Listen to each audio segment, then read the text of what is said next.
Anthony Norman Albanese is an Australian politician serving as the 31st and current Prime Minister of Australia since 2022.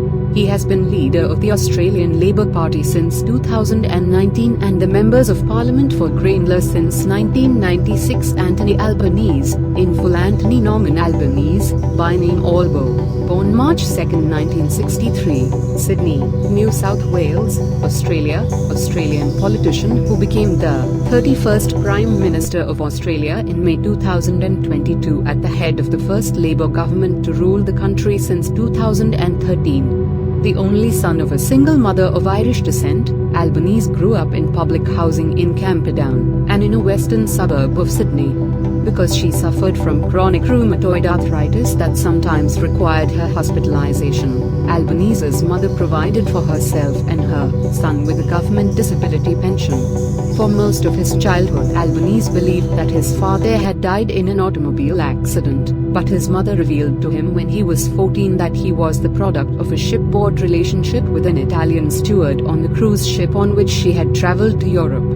Pregnant, unmarried, and Roman Catholic, she had returned to Sydney to live with her parents and concocted a fictional marriage to and death of the man whose last name she assumed.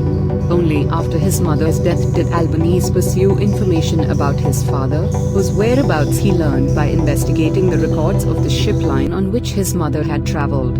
In 2009, Albanese, then age 46, travelled to Italy to meet and begin a relationship with his father and his half-siblings.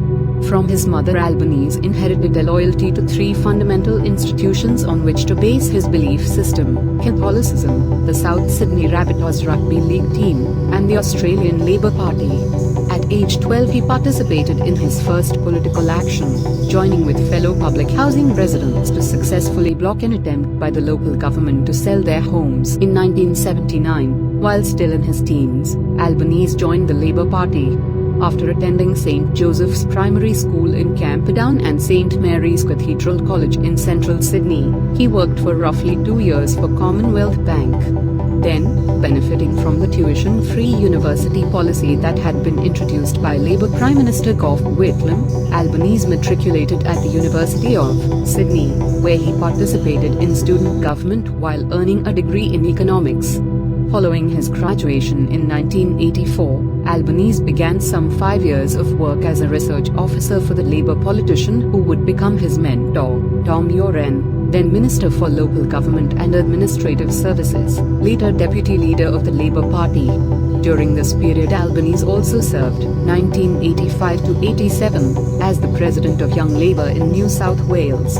From 1989 until 1995 he was the Assistant General Secretary of the state's Labor Party, and from 1995 to 1996 he acted as a Senior Policy Advisor for New South Wales Premier Bob Carr. In 1996 Albanese was elected to the seat in the Federal House of Representatives for Grayndler, the constituency in which he had grown up. He would be re-elected 9 times: 1998, 2001, 2004, 2007, 2010, 2013, 2016, 2019, and 2022. In his maiden speech in the House, he said, "For myself, I will be satisfied if I can be remembered as someone who will stand up for the interests of my electorate, for working class people, for the labour movement, and for our progressive advancement as a nation into the next century." Having begun his political career as a member of Labour's hard left, Albanese rose slowly through the party's ranks, acting as an early and forceful advocate of LGBTQ rights and same-sex marriage.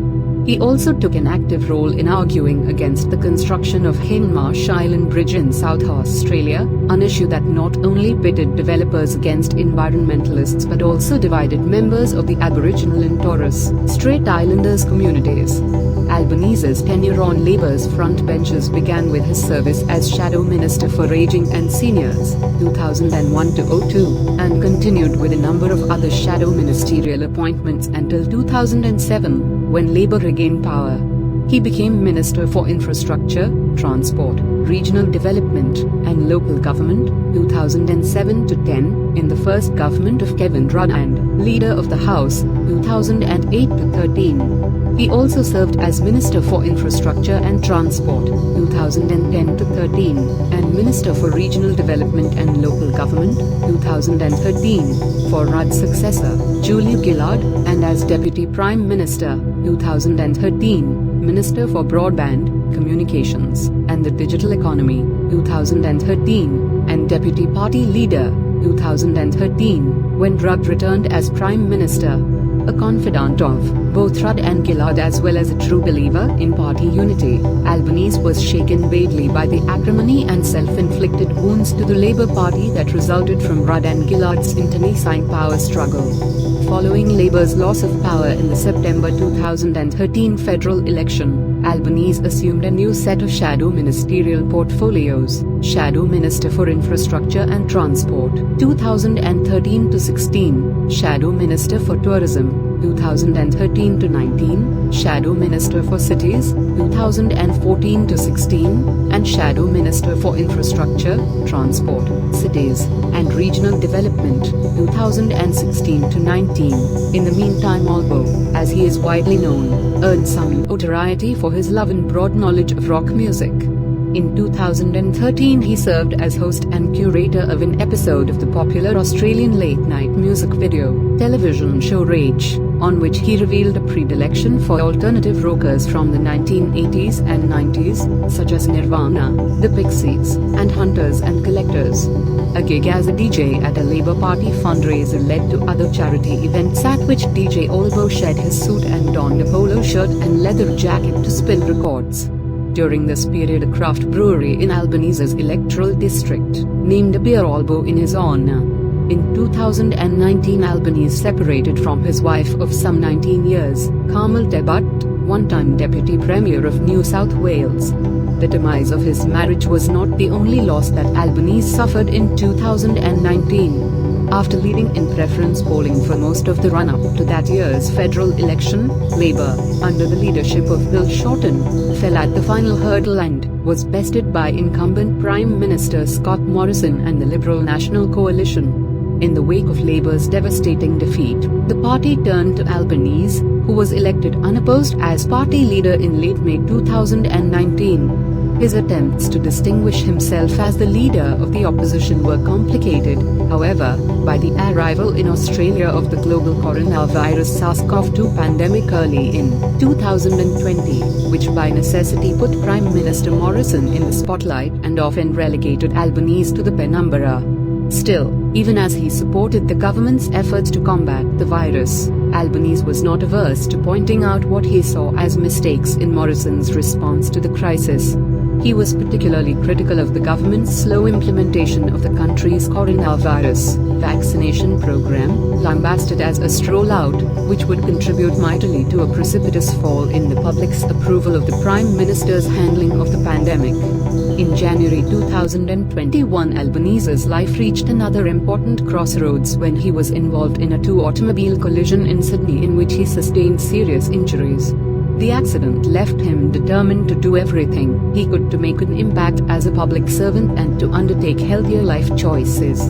In the process, he lost some 40 pounds, and, hoping to make himself a more attractive candidate, he underwent something of a style makeover that included new eyeglasses and a spruced-up wardrobe.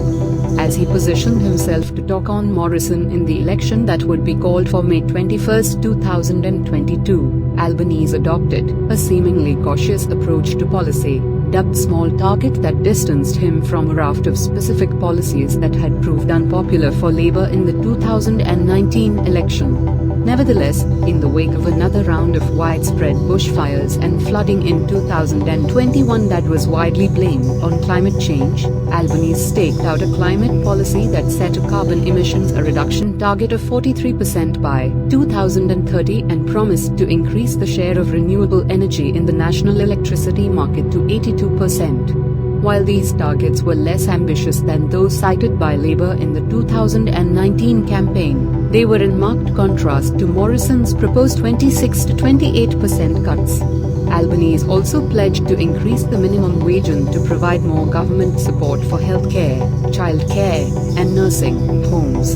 For their part, Morrison and the coalition took a familiar page from the Liberal playbook and claimed that a Labour government would wreck the economy through its incompetence and overspending on social programs.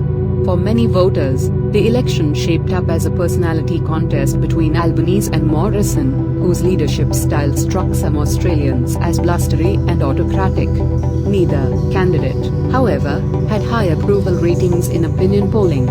It may then have been more a rejection of Morrison than an enthusiastic embrace of Albanese when voters sent the Liberal National Coalition packing by handing it 58 seats in elections for the 151-seat House of Representatives while vaulting Labour into power with an absolute majority of 77 seats.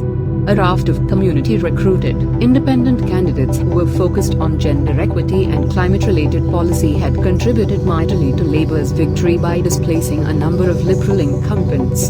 In the end, Albanese prepared to lead the country by